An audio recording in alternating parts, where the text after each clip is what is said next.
Rupoi, Kolik Laitai, Tung Putin, Kolik Laitai, Kunjo Kunchao, Molik Molai, Peson Lik, Mokot Motin, Ban Ulu, Atao, Putao, Luksai, Longsai, Pishao, সকলোকে মই টাংলাই বৈকম জনাইছোঁ। আপোনালোকে দেখিছে মই উঠি আহিছোঁ, হাতত কেইখনমান কিতাপ লৈ আহিছোঁ। আপোনালোকে ভাবিছে এইজনে বৰ দীঘলীয়াকৈ বক্তব্য ৰাখিব। মই মাত্ৰ আপোনালোকৰ পৰা 5 বা 6 মিনিট সময় ল'ম। মই কিতাপকেইখন লৈ আহিছোঁ এইকাৰণেই যে এই কিতাপকেইখন তথ্যৰ ভাণ্ডাৰ, আৰু যিটো বিষয়ৰ ওপৰত মোক ক'বৰ কাৰণে নিয়োজিত কৰিছে সেই বিষয়টোৱে হ'ল টাই ভাষা অধ্যয়নৰ প্ৰাসংগিকতা আৰু টাই সংস্কৃতিৰ পৰম্পৰাৰ প্ৰাসংগিকতা। গতিকে এই দুইটা বিষয়ৰ ওপৰত ক'বলৈ যাওঁতে কিছুমান তথ্যভিত্তিক কথাৰ প্ৰয়োজন, সেইকেইটা কথাকেই মই ইয়াত মাত্ৰ লিখি আনিছোঁ। আমাৰ বক্তা ভৰত নেওগ ডাঙৰীয়াই যিজন মহান পুৰুষৰ মহান আবিধানিক প্ৰথম আবিধানিকজনৰ কথা আপোনালোকৰ আগত ক'লে, মই সেই অভিধানখন লৈ আহিছোঁ। এইখন অভিধান 1792 চনত লিখিছিল টেঙাই মহুমে, আৰু এইখন আমাৰ 2007 চনত পাব্লিক আমাৰ পূৰ্বাঞ্চল টাই সাহিত্য সভাই প্ৰকাশ কৰিছে। ইয়াত মাত্ৰ 60 পাতত লেখা 60 পৃষ্ঠাৰ এখন অভিধান। এই অভিধানখন প্ৰথমতে লিখা হৈছে টাই ভাষাত আৰু তাৰ অসমীয়া অনুবাদ দিছে, আৰু লগতে তেওঁ যেতিয়া ইংলেণ্ডৰ পৰা ঘূৰি আহিলে তাৰ পাছতে এইখন যিহেতু লিখিছে, মাজে মাজে তেওঁ ইংৰাজী শব্দও ইয়াত ব্যৱহাৰ কৰিছে।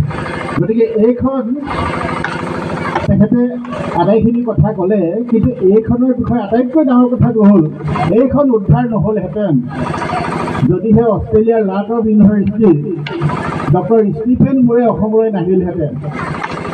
ডক্টৰ ষ্টিফেন মুৰে লাটভ ইউনিভাৰ্চিটিত ভাষাতত্ত্ববিদ, তেওঁ অসমলৈ আহি পাঠাকুৰ অঞ্চলত ইয়াৰ অনুসন্ধান কৰিলে, আৰু অনুসন্ধান কৰি এই গ্ৰন্থখন তেওঁ তেতিয়াই ডিজিটেলাইজ কৰিলে। কাৰণ আমাৰ এটা কথা আছে, আপুনি মই যদি এতিয়া পাঠাকুৰ অঞ্চললৈ যাওঁ, পাঠাকুৰ অঞ্চললৈ গ'লে 60 পাতৰ যিবিলাক পুথি, সেই পুথিবিলাক আমাক দেখুৱাব ইচ্ছা প্ৰকাশ নকৰে।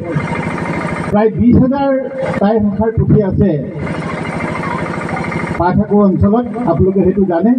তাৰ প্ৰণালীবদ্ধ তালিকা ইতিমধ্যে ডক্টৰ গিৰীন ফুকনে মৰাণত লিপিবদ্ধ কৰি ৰাখিছে, কিন্তু নিদিয়াৰ কাৰণ আছে যে বহুতে টাই ভাষাৰ অধ্যয়নৰ নামত তেওঁলোকৰ ওচৰলৈ গৈ কিতাপ আনিছিল, কিন্তু কিতাপবিলাক ঘূৰাই নিদিলে, আৰু নিদিয়াৰ কাৰণে তেওঁলোকে ভাবিছে যে আকৌ এইবোৰ যদি লৈ যায় তেনেহ'লে আমি নিদিওঁ। কিন্তু যেতিয়াই বিদেশী এজন আহিলে, সেই বিদেশীজনক লগে লগে উলিয়াই দিয়া হ'ল, আৰু তেওঁ তেতিয়াই ডিজিটেলাইজ কৰিলে, আৰু ডিজিটেলাইজ কৰি এই গ্ৰন্থখন এতিয়া আমি পাব পৰা হ'লোঁ, আৰু এতিয়া আমি বুকুত হাত দি ক'ব পৰা হ'লোঁ যে টেঙাই মহুম পণ্ডিত প্ৰথম আবিধানিক। গতিকে এই কথাষাৰ মই কিতাপখন যিহেতু মোৰ হাতত আছে, সেইটো আপোনালোকক দেখুৱাই মই পতিয়ন নিয়াব খুজিছোঁ যে অভিধানখন প্ৰকৃততে কেনেকুৱা ধৰণৰ আছিল। এই 60 পৃষ্ঠাৰ 60খন এটা ফলিঅ' আছিল, ইয়াত 60টা ফলিঅ' মানে আপোনালোকে বুজিছে, এইখন 60 পাত আঁতৰাই দিব পাৰে, দ্বিতীয়খন পঢ়িব পাৰে, তৃতীয়খন পঢ়িব পাৰে, এনেদৰে। এতিয়া মোৰ বিষয়লৈ আহোঁ। বিষয়টো আলোচনা কৰাৰ আগতে কেইটামান পূৰ্বচৰ্ত কিন্তু আছে। সেই পূৰ্বচৰ্ত কেইটা মই আপোনালোকক ক'ব খুজিছোঁ এনেধৰণে। প্ৰথম চৰ্তটো হ'ল যে আমি টাই ভাষা কিয় অধ্যয়ন কৰিব লাগে। ডক্টৰ নগেন শইকীয়া বিশ্ববিদ্যালয়ত মোৰ শিক্ষাগুৰু হ'লেও এতিয়া তেওঁ মোৰ পৰা যিদৰে সন্মান পাব লাগে, সেই সন্মান ইতিমধ্যে নাইকিয়া হৈছে, কাৰণ তেওঁৰ জীৱিত অৱস্থাতেই তেওঁৰ প্ৰতিমূৰ্তি ইতিমধ্যে ডিব্ৰুগড়ত স্থাপন কৰিছে, আপোনালোকে জানে। যে নহওক, টাই ভাষাৰ সম্পৰ্কে তেওঁ যিটো তেওঁৰ জ্ঞান, টাই ভাষা সম্পৰ্কে তেওঁলোকৰ যিটো উপলুঙা সূচক মন্তব্য, সেইটোৱে আমাক ক্ষুণ্ণ কৰিছে। গতিকে মই সেইকাৰণে ক'ব খুজিছোঁ যে আমি টাই ভাষা কিয় অধ্যয়ন কৰিব লাগে।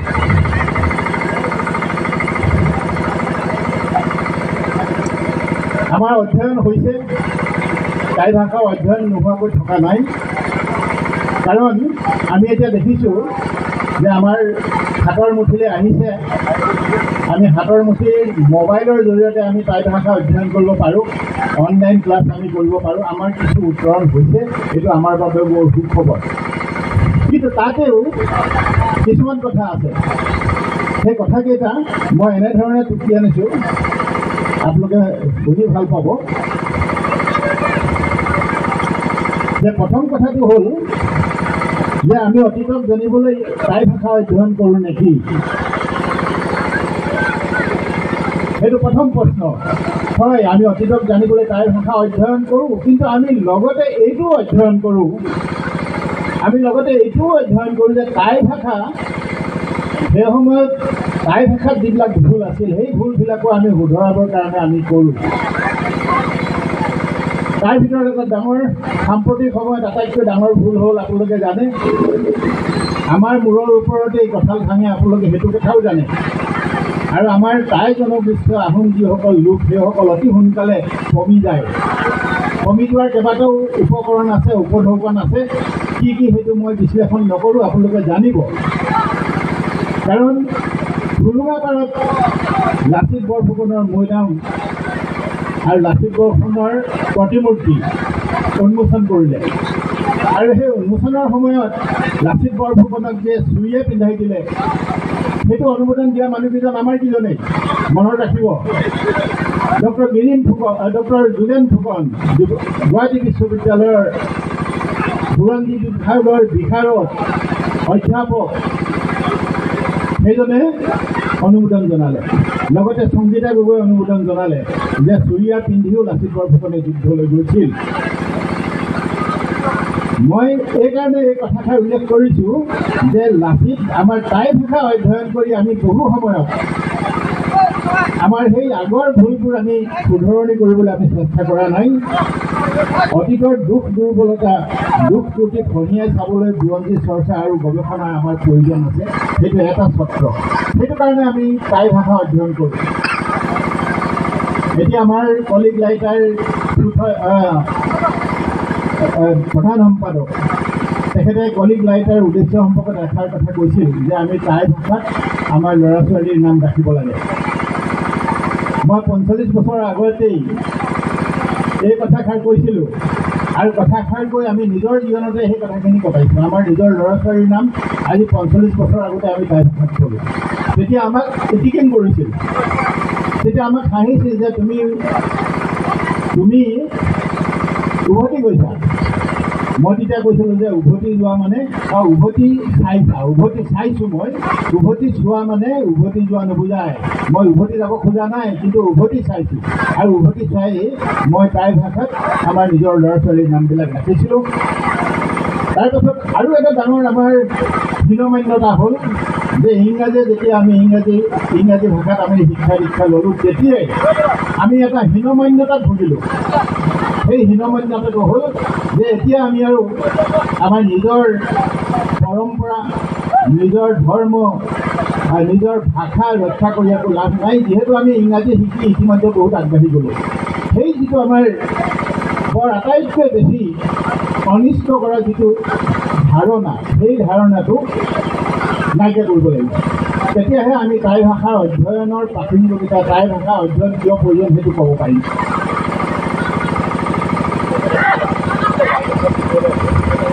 আৰু আমি এটা কথা ভালদৰে জানিব লাগে, অতীতলৈ পিঠি দি আমি ভৱিষ্যত গঢ়িব নোৱাৰোঁ। অতীতলৈ পিঠি দি আমি ভৱিষ্যত গঢ়িব নোৱাৰোঁ। আমি ভৱিষ্যত গঢ়িবলৈ হ'লে অতীতটোক ভুমুকিয়াই চাব লাগিব। আৰু সেই দৃষ্টিভংগীৰে আমি এতিয়া এই টাই ভাষাৰ বিষয়টোৰ ওপৰত মই দুআষাৰ আপোনালোকক ক'ম। টাই আহোম ভাষাৰ এতিয়া স্থান কি? আমি যে কৈছোঁ যে টাই আহোম ভাষা অধ্যয়ন কৰিব লাগে, কিয় কৰিব লাগে, আৰু টাই আহোম ভাষাৰ এতিয়া সাম্প্ৰতিক স্থান কি? আপোনালোকে জানে 2014 চনত আমাৰ টাই আহোম ভাষাক দক্ষিণ পূব এছিয়া আৰু প্ৰশান্ত মহাসাগৰীয় অঞ্চলৰ যিমানবিলাক লিপি আছে, যিমানবিলাক লিপি আছে সেই লিপিবিলাকৰ ভিতৰত প্ৰথম স্থানত টাই আহোম লিপিক ইউনিকোড কনচৰ্টিয়ামে স্বীকৃতি দিছে। ইউনিকোড কনচৰ্টিয়ামে স্বীকৃতি দিয়া মানে এইটো এটা আন্তৰ্জাতিক স্বীকৃতি। আৰু দুখৰ বিষয় যে প্ৰথম স্থানত আমাৰ টাই আহোম ভাষাৰ লিপি আছে, দ্বিতীয় স্থানতহে যুটীয়াভাৱে অসমীয়া আৰু বঙালী ভাষাত দিছে।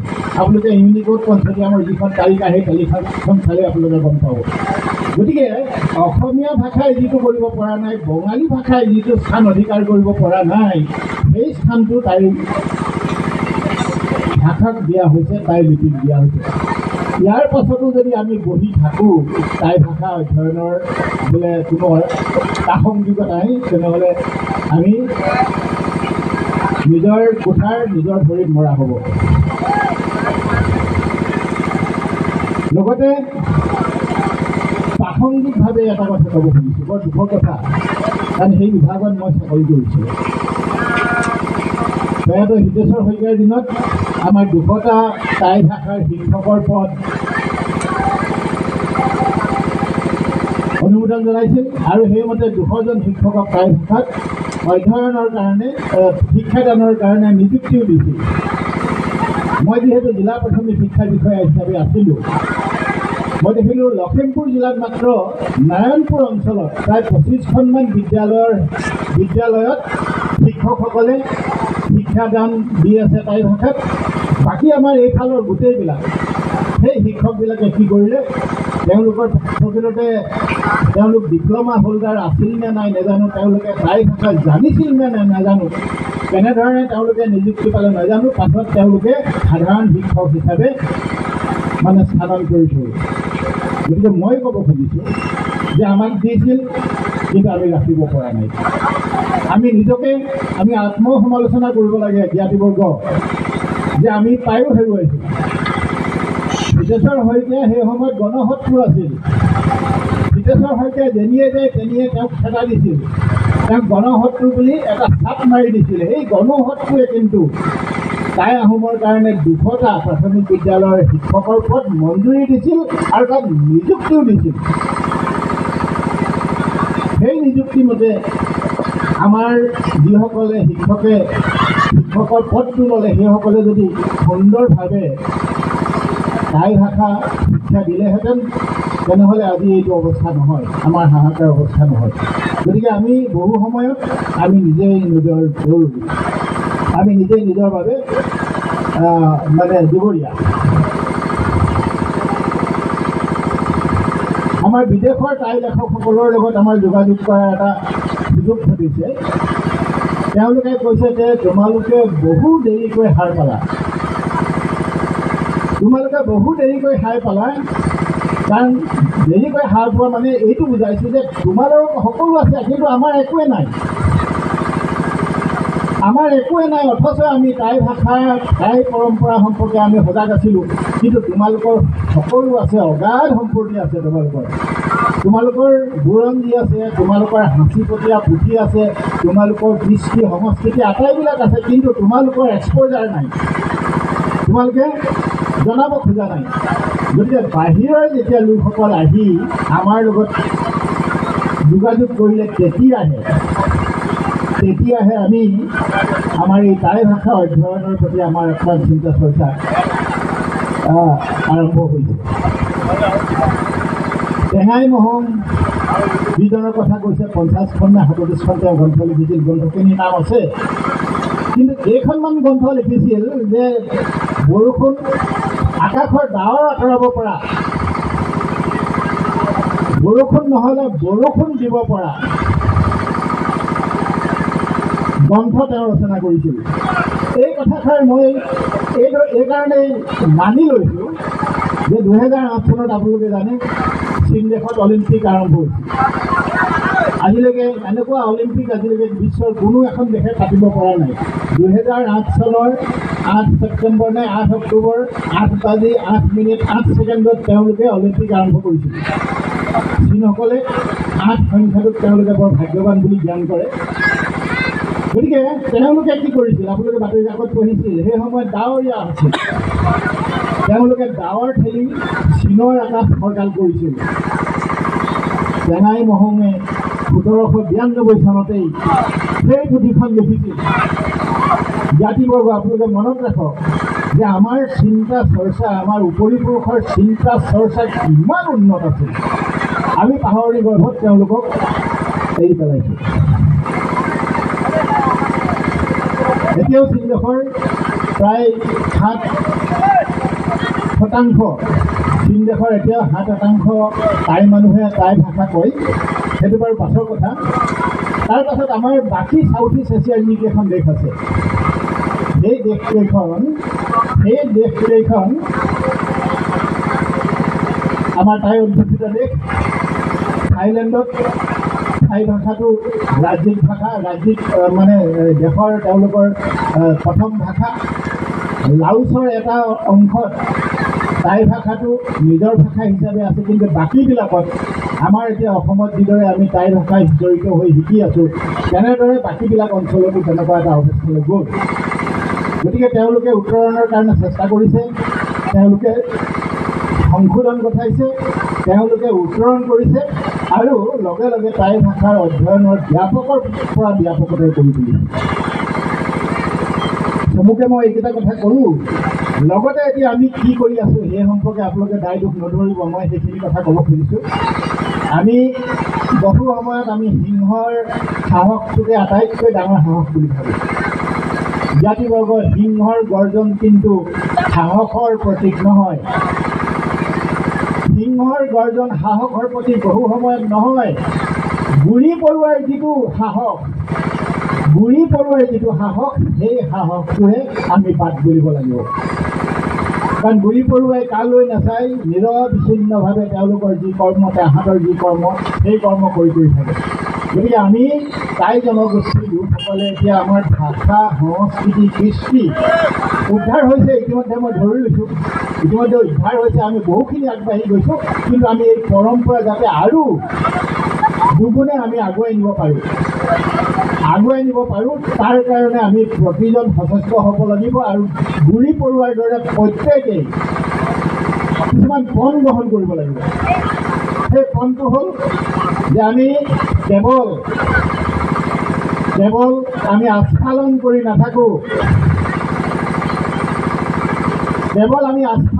নাথাকোঁ, আমি হাতে কামে আমি কাম কৰিম।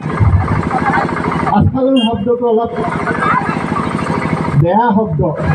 আপোনালোকে মই কিয় আস্ফালন শব্দটো দাঙি ধৰিছোঁ, ক'ব খুজিছোঁ, মই কেইটামান উদাহৰণ দিছোঁ। অতনু ভূঞাই আমাৰ আহোম ৰমণীসকলক তুচ্ছ তাচ্ছিল্য কৰিলে, খুব বেয়া ধৰণে চৰ্চা কৰিলে। কেইদিনমান ধানখৰৰ জুইৰ দৰে জ্বলিল, তাৰপাছত সেই কথা কল কৰিল। সিদিনা মনোজ গোস্বামীয়ে যেতিয়া এনে এটা অপকৰ্ম কৰিলে, আমাৰ অসম কাকতখন জ্বলোৱা হ'ল। তাৰপাছত কি হ'ল, এজাহাৰ দিলে, এজাহাৰৰ কি পৰিণতি হ'ল তাৰ কোনো উমান আমি নাপালোঁ। তাৰপাছত আমাৰ মগজুৰ দৰদাম হয়, আহোমসকলৰ মগজুৰ দৰদাম হয় বহু সময়ত। আমি লক্ষ্য কৰিছোঁ সেই দৰদামত কোন কেনেদৰে কি হৈ যায় নাজানো। কাৰণ যেতিয়া আমি তেওঁলোকক দেখোঁ যে টিভিৰ আমাৰ কি কয় চেনেলবিলাকৰ ষ্টুডিঅ'ত, চেনেলৰ মজিয়াত তেওঁলোকৰ যিটো আস্ফালন আমি দেখোঁ, সাংবাদিকৰ সন্মুখত তেওঁলোকৰ যিটো আস্ফালন দেখোঁ, সেই আস্ফালনৰ পৰিণতি কিন্তু আমি কোনোদিন দেখা নাপাওঁ। সেইটো এটা বৰ দুখৰ কথা। সেইটো আমি চিন্তা কৰিব লাগে, আমি সংশোধন হ'ব লাগে। কাৰণ আপোনালোকে নাজানে, 2019 চনৰ এটা কথা আমাৰ সংগঠনৰ কিছুমান বিষয় দিয়া আছে, তেখেতলোকে জানে 2019 চনত হিমন্ত বিশ্ব চৰকাৰে এখন চাৰ্কুলাৰ জাৰি কৰিলে। সেই চাৰ্কুলাৰখন মোৰ হাতত আছে, আপোনালোকক দেখুৱাব পাৰিম। চাৰ্কুলাৰখন জাৰি কৰিলে এই বুলি তেওঁ WPC ডিপাৰ্টমেণ্টলৈ লিখিলে যে টাই আহোম স্বায়ত্ত শাসন পৰিষদত নিৰ্বাচন পাতিবৰ বাবে 25 কোটি টকা ধাৰ্য কৰিব লাগে। শুনক, টাই আহোম স্বায়ত্তশাসন পৰিষদৰ নিৰ্বাচন পাতিবৰ কাৰণে 25 কোটি টকা ধাৰ্য কৰিব লাগে, অথচ টাই আহোম স্বায়ত্তশাসন নিদিলে ঘোষণাও নহ'ল। আগুৱাক কেনেদৰে ধাৰিছে সেই সময়ত দুজন মই এতিয়া নহওঁ কৈ দিওঁ মোৰ শিকাই দয়ানন্দ বৰগোহাঁই পূৰ্বাঞ্চল সাহিত্য সভাৰ সভাপতি আৰু পুষ্পধৰ শইকীয়া সাধাৰণ সম্পাদক, তেওঁলোকে আনি বাহ ল'লেহি, তেওঁলোকে আনি মোক দিলেহি। পুষ্পই ক'লে যে ছাৰ এইখন আপোনাক দিছোঁ চাওক, আমাৰ ইমান সুন্দৰ কাম। মই বোলো পুষ্প তোমাৰ ঘোষণাই দিয়া নাই, স্বায়ত্তশাসনৰ ঘোষণা নিদিয়াকৈ আকৌ তোমাৰ কেনেকৈ সেইটো এলেকাত নিৰ্বাচন পাতিবৰ কাৰণে নহয় বোলে, এইটো বহুত বুদ্ধি কৰি দিছে। সেই বুদ্ধি উদং হৈ গ'ল, আপোনালোকে জানে। আৰু তোষামোদ ৰাইজ জ্ঞাতিবৰ্গত তোষামোদৰো এটা সীমা আছে, তোষামোদ কৰি কেনেধৰণে আমাৰ বিভিন্ন সংগঠনৰ বিষয়ববীয়া কেনেদৰে ৰাতিৰ ভিতৰতে ভিজা মেকুৰী হৈছে সেইটো আমি লক্ষ্য কৰিছোঁ। সেইটো বৰ দুখৰ কথা। গতিকে মই আত্মসন্মান কৰোঁ, মই যিহেতু আহোম মানুহ, মই নিজকে আত্মসমালোচনা কৰি কৈছোঁ এইটো আমি কেতিয়াও কৰিব নালাগে।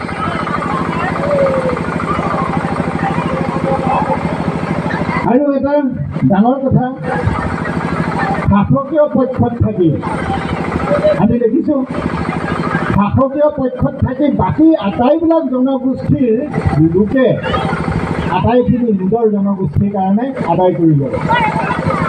আপোনালোকে দেখিছে সোণোৱাল কছাৰী কথাই নাই, কাৰণ সোণোৱাল কছাৰীৰ জনসংখ্যা অসমত 5.5 লাখ মাত্ৰ। এতিয়া কৈছোঁ আৰু এটা জনসংখ্যাৰ কথা, 5.5 লাখ। তেওঁলোকৰ বাৰ্ষিক বাজেট কিমান? 250 কোটি টকা। আহোমৰ আমি 55 লাখ আহোম আছোঁ বুলি কওঁ, কিন্তু 55 লাখ মানুহৰ কাৰণে আমাৰ টাই আহোম উন্নয়ন পৰিষদৰ কাৰণে সেই সময়ত মাত্ৰ দিছিলে 3 কোটি টকা। 55 লাখ মানুহৰ কাৰণে 3 কোটি টকা আৰু 5.5 লাখ মানুহৰ কাৰণে 250 কোটি টকা। এই বৈষম্যটো কেনেকৈ নাইকিয়া হ'ব? তাৰ পাছত আমি দেখিলোঁ আমাৰ লগতে একেলগে যুঁজি থকা, আমি 6 জনগোষ্ঠীৰ কাৰণে যুঁজি থকা মৰাণ মটকক স্বায়ত্তশাসন দিলে, আমাৰ মৰাণক দিলে, মটকক দিলে, কোচ ৰাজবংশীক দিলে। অলপতে আমি জনামতে অনুমোদন হৈছে চুতীয়াসকলকো স্বায়ত্তশাসন দিব, চাকি যাব। আটাইতকৈ আমি লম্ফ জম্ফ কৰি মানে ৰজাৰ ঘৰ প্ৰজাৰ ঘৰক কপাই দিয়া এই জনগোষ্ঠীটো থাকি যাব। তাৰ কাৰণে আমি এতিয়াই সুচিন্তিত সিদ্ধান্ত ল'ব লাগে। এইটো আমি মনে প্ৰাণে আমি ক'ব খুজিছোঁ। আৰু ডক্টৰ হীৰেণ গোহাঁই অসমৰ বিবেক, সেই হীৰেণ গোহাঁইক ইমান তুচ্ছ তাচ্ছিল্য কৰা হৈছে। কোনো এটা আমাৰ আহোমৰ কোনো এজন লোকে, দুই এজন লোক আছে, কিন্তু কোনো এটা সংগঠনে তেওঁক যে এনেধৰণে তুচ্ছ তাচ্ছিল্য কৰিছে তাৰ কোনো প্ৰতিবাদ আমি দেখা পোৱা নাই। এইটো বৰ দুৰ্ভাগ্যৰ কথা। আমি বঙহৰ শত্ৰু নেকি সেইটো ভাবি চাবৰ কাৰণে মই আপোনালোকক অনুৰোধ জনাইছোঁ। শেষৰ কথা মই শেষ কৰিব খুজিছোঁ। লাচিত বৰফুকন এইখন গ্ৰন্থ মোৰ এতিয়া 3rd এডিশ্যন ওলালে। লাচিত বৰফুকন মোমাই তামুলী বৰবৰুৱাৰ পুত্ৰ নহয়। ইয়াত আমি স্পষ্ট কৰিলোঁ ৰাজবুৰঞ্জী তাই ভাষাত লিখা ৰাজবুৰঞ্জীৰ পৃষ্ঠাই আছে যে তেওঁ চেংমংগোলীয়া মহুং বংশৰ লোক। তেওঁলোকৰ বংশ এতিয়াও মৰাণজান লাইচেঙত গোটেইবোৰ আছে। লাইচেং লাচিতৰ ভনীয়েক আছিল, সেই ভনীয়েকৰ নামত লাইচেং গাঁও। সেই লাইচেং গাঁৱৰ যিসকল মহুং সম্প্ৰদায়ৰ লোক সেই আটাইখিনি এতিয়া লাচিত বৰফুকনৰ বংশধৰ বুলি ইতিমধ্যে ৰাজবুৰঞ্জীত লিখে। ৰাজবুৰঞ্জী এইখন 1526 চনত লিখা। আমাৰ মোৰ বন্ধু জ্ঞানানন্দ ফুকনে তেওঁ অসমীয়া অনুবাদ কৰিছে। এই ৰাজবুৰঞ্জীত উল্লেখ আছে যে 2জন লাচিত বৰফুকন আছিল, এজন কলীয়া ভোমোৰা আৰু এজন লাচিত বৰফুকন, আৰু ইজন ভাটিহলীয়া লাচিত বৰফুকন বা শৰাইঘটীয়া লাচিত বৰফুকন। এতিয়া কলীয়াবৰীয়া বৰফুকনকে সজাই লৈ লাচিত বৰফুকন আচল যুঁজাৰু বুলি সজাই লৈ এই কামবিলাক কৰা হৈছে। গতিকে এতিয়া আমি যেতিয়া এইবোৰ কৰিবলৈ গৈছোঁ তেতিয়াই কৈছে যে নহয় আপোনালোকে এইবোৰ নকৰিব, এতিয়া আকৌ ওলোটাই দেখোন হেৰি কথা হ'ব। গতিকে আমি এই কথাটো এইকাৰণে দাঙি ধৰিছোঁ যে আপুনি চাব লাচিত বৰফুকনৰ যিটো আমি পৰিয়ালৰ যিটো হেৰি পঢ়ি আছোঁ যে মোমাই তামুলী বৰবৰুৱা লাচিত বৰফুকন। লাচিত বৰফুকনৰ পাছত কি তেওঁ বিয়া কৰিছিল নে নাই, তেওঁ কাক বিয়া কৰিছিল, তেওঁ সতি সন্ততি থাকি গ'ল নে নাই, সেই যিটো লিগেচি সেই লিগেচিটোত লাচিত বৰফুকন মৰাৰ লগে লগে তেওঁ বংশ শেষ। কিন্তু আপুনি এতিয়া যাওক ঘুগুহা অঞ্চলত লিংধান আৰু ইয়ংধান এই দুজনৰ বংশ পৰিয়াল এতিয়াও আছে। সেইজন তেওঁ তৃতীয়গৰাকী পত্নী লাইচেন ফুকনৰ জীয়েকৰ দুটি সন্তান, সেই দুটি সন্তানৰ মৈদাম এতিয়াও ঘুগুহাত আছে। আমাৰ ধেমাজিৰ পৰা আমাৰ দিহিঙীয়া আহিছে, তেওঁলোকে ভালদৰে জানিব। সেইকাৰণেই টাই ভাষা অধ্যয়নৰ গুৰুত্ব আছে আৰু সেই গুৰুত্বৰ কাৰণেই মই ক'ব খুজিছোঁ। আৰু ইয়াত আমি এটা শব্দ ইতিমধ্যে ঠাৱৰ কৰিছোঁ যে মোমাই। এতিয়াতো কৈ আছে যে মোমাই আৰু মোমাইৰ পাৰ্থক্য আছে, কাৰণ টাই ভাষাত আমাৰ টাই ভাষাবিধ আছে, লুকন টাই আছে, তেওঁ ডিপ্ল'মাধাৰী টাই ভাষাৰ।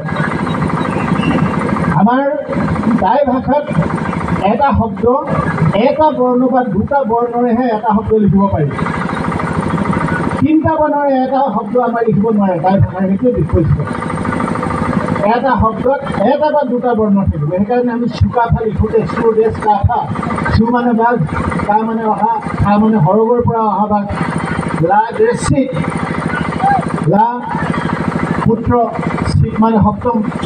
তেনেদৰে আমি আটাইবিলাক টাইমূলীয় যিবিলাক শব্দ সেই শব্দবিলাক সেইকাৰণে আমি সদায় এই ব্যাকৰণৰ যিটো নীতি যে এটা বা দুটা শব্দৰেহে টাই ভাষাত শব্দ গঠিত হয়, তিনিটা শব্দৰে নহয়। গতিকে মোমাই তিনিটা শব্দ হ'বই নোৱাৰে। গতিকে মৌ বেছ মাই, মোমাই। মৌ মানে বিষয়া, মাই মানে গড় কাঠ শিল বালি আদিৰ দায়িত্বত থকা বিষয়া, সেইজন মোমাই। আমি যিজনক আজিকালি ইঞ্জিনিয়াৰ বুলি ক'ব পাৰোঁ। এনেকৈ নতুন নতুন তথ্য আৱিষ্কাৰ হৈছে। আপুনি আচৰিত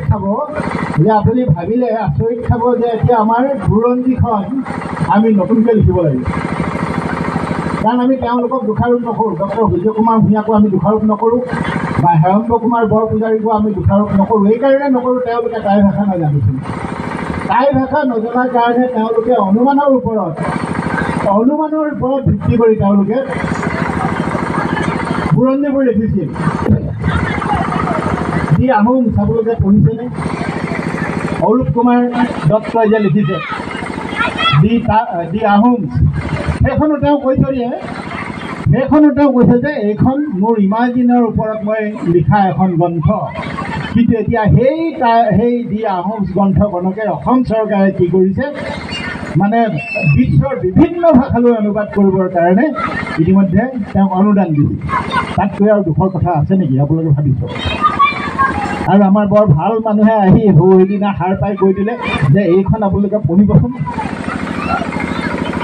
আমাৰ এজন আহোমে দেশৰ আটাইতকৈ উচ্চতম শিখৰত থকা এজন দেশৰ মানে পদাধিকাৰীয়ে সিদিনা চুকাফা ভৱনত আহি ক'লেহি বোলে দি আহোম কিতাপখন আপোনালোকে পঢ়িছে না, ইমান প্ৰামাণ্য এখন গ্ৰন্থ। শেষৰ কথা কেইষাৰ মই অলপ চমুৱাই দিব খুজিছোঁ। এইখন এখন মোৰ গ্ৰন্থ, সোণৰ সৰগীয় জখলাৰ সন্ধানত। এইখন ধেমাজিত উন্মোচন কৰিছিলোঁ। আমাৰ দিহিঙীয়াই চাইছে যে এইখনটো আমাৰ সেই সময়ৰ MLA আছিলে, এতিয়া শিক্ষামন্ত্ৰী ৰমেশ পেগু ডাঙৰীয়াই উন্মোচন কৰিছিল। এইটো এতিয়া মোৰ তৃতীয় সংস্কৰণ। এতিয়া আমি শুনি আছিলোঁ সৰুৰ পৰা সোণৰ সৰগৰ জখলাৰে আমাৰ টাই উপৰিসকল নামি আহিছিল। প্ৰকৃততে হয়নে? ইমানবিলাক গ্ৰন্থত আছে। আনকি এই এডৱাৰ্ড আমাৰ গেটৰ হিষ্ট্ৰীটো কৈছে যে এডাল মানে আইৰণ লেগাৰে তেওঁলোকে নামি আহিছিল। সেই আইৰণ লেগাৰডাল ক'ত হয়? সেই আইৰণ লেগাৰ এতিয়াও আছে চামদং প্ৰভিন্সৰ, চীন দেশৰ চামদং প্ৰভিন্সৰ সেই 7,700 খলপীয়া সেই লেডাৰডাল এতিয়াও আছে। সেই লেডাৰডাল আমি আৱিষ্কাৰ কৰিলোঁ। গতিকে আমি নীৰৱে কিছু কাম কৰিছোঁ। সেই কামখিনি এই গ্ৰন্থত ইতিমধ্যে আমি প্ৰকাশ কৰিলোঁ। এইটো মোৰ ব্যক্তিগত মই জাহিৰ কৰিব খোজা নাই। মই ক'ব খুজিছোঁ যে আমি টাই ভাষা অধ্যয়নৰ প্ৰাসংগিকতাৰ খাতিৰত এই কথাখিনি কৰিছোঁ। আমি কিয় টাই অধ্যয়ন কৰিব লাগে? টাই ভাষা আমি কিয় অধ্যয়ন কৰিব লাগে? অধ্যয়ন কৰিলে আমি কি পাম? আমি মণি মুকুতা, ইমান বেধাৰ মণি মুকুতা সোমাই আছে এই গ্ৰন্থবিলাকত। সেই গ্ৰন্থবিলাক আমাক পঢ়িবলৈ দিয়া হোৱা নাই। আপোনালোকে জানে, আমাৰ নেওগে কৈছিলে দক্ষিণপাট সত্ৰৰ কথা। দক্ষিণপাট সত্ৰৰ যিটো তেওঁলোকে যাদুঘৰ বুলি কৈছে, সেই যাদুঘৰত যিখিনি সম্পদ সোমাই আছে, আমি এতিয়া দাবী কৰিছোঁ যে সেই গ্ৰন্থখিনি আমাক দিব লাগে। সেইখিনি আমাক দিব লাগে, আমি পঢ়িব লাগে। তোমালোকে হাতে খুটিব বুলি শুনুৱাই থ'লে নহ'ব। তাত ঢেৰ বস্তু আছে, যিখিনি বস্তু আমাৰ খুব লাগতিয়াল। গতিকে তেনেকুৱা দাবী আমি উত্থাপন কৰিছোঁ। তেনেকুৱা দাবী উত্থাপন কৰাৰ বাবে আমাক বহু সময়ত অকণমান তুচ্ছতাচিল্যও কৰে, এওঁ বেছি আহোম দেখুৱাইছে বুলি। সেইকাৰণে আজিকালি অলপ এই সভাই সমিতিয়ে আমি যাবলৈ এৰিছোঁ। কাৰণ ভাবে যে এওঁ বহুত জনা নিচিনা দেখুৱাইছে, একো নাই কৰা। কিন্তু আমি নীৰৱে এই কামটো কৰিছোঁ। কোনেও নকৰা আৰু এটা কাম কৰিছোঁ, আপোনালোকে জানে। আমি অসমত এটা বাক্য আটাইতকৈ বেছি কোৱা বাক্যটো কি বাৰু? অসমীয়া মানুহে আটাইতকৈ বেছিকৈ চিঞৰি কোৱা বাক্যটো কি হ'ল? সেইটো হ'ল যে এবাৰ নহয়, দুবাৰ নহয়, 17 বাৰ মোগলক ভটোৱা আমি অসমীয়া জাতি। সেই 17 বাৰ প্ৰথম কেতিয়া? তাৰ লগত যুদ্ধ হৈছিলে, কোন সেনাপতি আছিলে, কি ৰণ কৌশল আছিলে? কোনোবা বুৰঞ্জীবিদে সেইটো কৰিছেনে? দ্বিতীয় কেতিয়া, চতুৰ্থ কেতিয়া? এই যিটো ক্ৰম, সেই ক্ৰমটো আমি ইতিমধ্যে লিখি উলিয়াই দেখিছোঁ যে আহোমৰ যিটো ৰণ কৌশল, সেই ৰণ কৌশলৰ বা আহোমৰ যিটো শাসন, সেই শাসনৰ তুলনা নাই। এতিয়াতো এইবোৰ কথা আৰু লুকুৱাই ৰখা নাই। আপোনাৰ এতিয়া দেখিছে ChatGPT আছে। ChatGPT আপোনালোকে শুনিছে? আৰ্টিফিচিয়েল ইণ্টেলিজেঞ্চি। আপুনি আৰ্টিফিচিয়েল ইণ্টেলিজেঞ্চি যেতিয়াই বিচাৰে তেতিয়াই দিব, যি তথ্য বিচাৰে আপোনালোকক দিব। এতিয়াতো আৰু ডিপচিক ওলালে। চীনৰ লুই ফলিঅ' বুলি এজনী 29 বছৰীয়া ছোৱালীয়ে আমেৰিকাক কঁপাই দিয়ে সেই ডিপচিক উলিয়াই। গতিকে ডিপচিকত মই কালি কথা পাতিছিলোঁ, মানে মোবাইলৰ জৰিয়তে। তেওঁক মই সুধিছিলোঁ, the Ahom kingdoms continuous rule for 600 years, 1228 to 1838. তেওঁ কৈছে 612 years কৰিছিলে। One of the longest unbroken reign in the world history.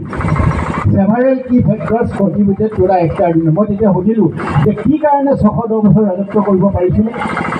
ডিপচিকে মোকলৈ reply দিছে, এইটো মই লৈ আনিছোঁ, তাৰ মই কপি উলিয়ালোঁ। তেওঁ কৈছে যে ষ্ট্ৰং এডমিনিষ্ট্ৰেটিভ ছিষ্টেম, সুদৃঢ় প্ৰশাসনিক ব্যৱস্থা।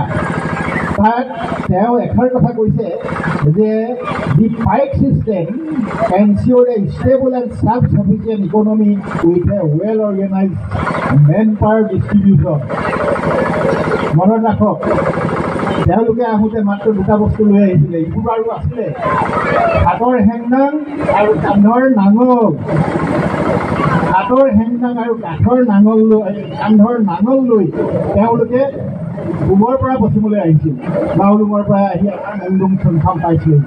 গতিকে সেই যিটো ব্যৱস্থা, সেই যিটো পাইক ব্যৱস্থা, সেই পাইক ব্যৱস্থাৰ কাৰণেই অন্যতম এটা কাৰণ, যিটো কাৰণে আমাৰ এই এডমিনিষ্ট্ৰেটিভ ছিষ্টেম যিটো, সেইটো বেছি হৈছিল, সুন্দৰ হৈছিল।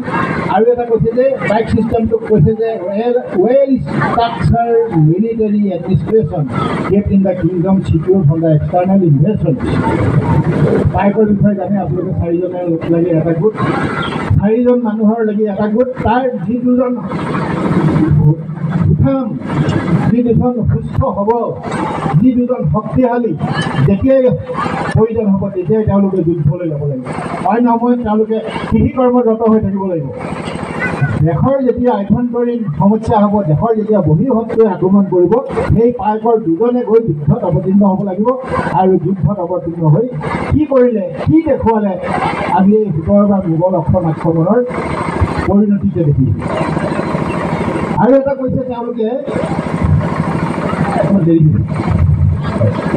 Military powers and diplomacy. Military powers and diplomacy, সেইটোতো আমি জানো কি ডিপ্ল'মেচি আছিলে। এই কুচিয়া যে মাৰিছিলে, কুচিয়া মাটিত দেখাটো আচৰিত কথা নহয়, তোৰ পেটতো কি আছে সেইটোও জানে, সেইবোৰ ডিপ্ল'মেচি। আৰু এটা কৈছে এছিমিলেশ্যন এণ্ড এনক্লুচিভ পলিচি। এছিমিলেশ্যন কি হ'ল আমি জানো, আহোম হ'লোঁ, সেইটো কাৰণে আমি আহোম সকলো লগ লগা। সেইটো ইনক্লুচিভ, বিভিন্ন হেৰিয়াৰ লগত, ডিফাৰেণ্ট এথেনিক গ্ৰুপছৰ লগত যিটো এবজৰ্বিং আৰু যিটো মানে তেওঁলোকৰ সমন্বয়, সেই কথাটো কৈছে। আৰু শেষত কৈছে যে উন্নত সামৰিক কৌশল ব্যৱহাৰ কৰিছিল, বৰটোপ আৰু হাতীৰ যুদ্ধত টাই আহোমসকল আটাইতকৈ পাকৈত। আৰু এনেকৈ তেওঁলোকে কেইবাটাও কৈছে, মই ইংৰাজীত অসমীয়া অনুবাদ কৰিছোঁ। আপোনালোকে ChatGPT বা DeepSeek যেতিয়াই আপোনালোকে ইনষ্টল কৰি লৈ জানিব, এইখিনি কথা জানিব। গতিকে এই বিষয়ে মই কথাই ক'লোঁ, বহা দুটা হৈছে নিশ্চয়। এই বিষয়বোৰ আচলতে আমি কৰ্মশালাৰ জৰিয়তে আলোচনা কৰিলে বেছি ভাল হয়। তেতিয়া গোটেইবোৰ পুংখানুপুংখ প্ৰশ্ন আহিব, প্ৰশ্ন উত্তৰ দিব লাগিব, তেতিয়া প্ৰতিৰণ যাব। গতিকে মই এতিয়া কথাখিনি একপক্ষভাৱে কৈ আছোঁ বুলি আপোনালোকে ভাবিছে। গতিকে কোনোবাই যদি মোক চেলেঞ্জ দিয়ে, মই চেলেঞ্জ গ্ৰহণ কৰিবৰ কাৰণে মই এই গ্ৰন্থখিনি লৈ আহিছোঁ। গতিকে এই বিষয়ৰ কথা ক'লোঁ, এনে এটা দায়িত্ব মোক দিলে, আৰু দিয়াৰ লগে লগে মোৰ ইমান কম সময়ৰ ভিতৰত এই দায়িত্ব পালন কৰিব পৰা সামৰ্থ্য মোৰ নাই। চালে বেৰে কোবাই দুআষাৰ ক'লোঁ, বহা দুটা হৈছে। কিন্তু শেষত এইটোকে ক'ব খুজিছোঁ যে জ্ঞাতিবৰ্গ, ইতিমধ্যে টাই ভাষা অধ্যয়ন, টাই সংস্কৃতিৰ প্ৰসাৰণ ইতিমধ্যে আমাৰ বহুখিনি আগবাঢ়ি গৈছে। আপোনালোকে হতাশ নহ'ব, আমি আৰু আগুৱাই যাব পাৰিম, আমি এদিন এই টাই ভাষাটোক